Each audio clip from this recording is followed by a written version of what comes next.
রাজশাহীর তানোর ছোট্ট একটি গ্রাম কোয়েলহাট।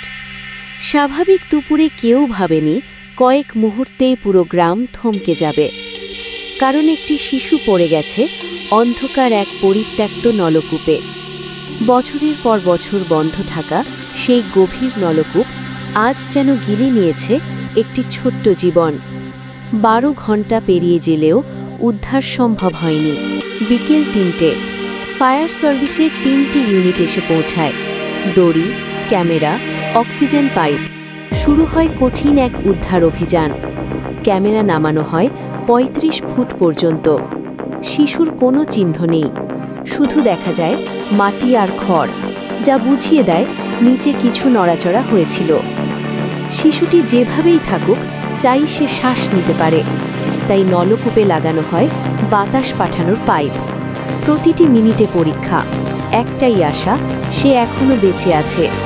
কিন্তু সরাসরি ভেতরে যাওয়া অসম্ভব, তাই সিদ্ধান্ত পাশেই তৈরি হবে একটি বিকল্প সুড়ঙ্গ, একটি নিরাপদ পথ যেখান দিয়ে পৌঁছানো যেতে পারে শিশুটির কাছে।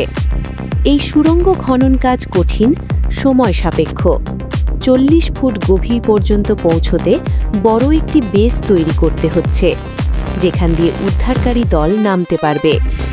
পরিস্থিতি নিয়ন্ত্রণে রাখতে সেনাবাহিনীও যোগ দেয়। গ্রামের মানুষ, স্বয়ংসেবক, সবার চোখে একটাই প্রশ্ন: শিশুটিকে কবে উদ্ধার করা যাবে? 12 ঘন্টা পেরিয়ে রাত নামলেও অভিযান থামেনি। খনন ছাড়া এখনো কোনো অগ্রগতি নেই। উদ্ধারকারীরা জানায় আরও কয়েক ঘন্টা লাগবে।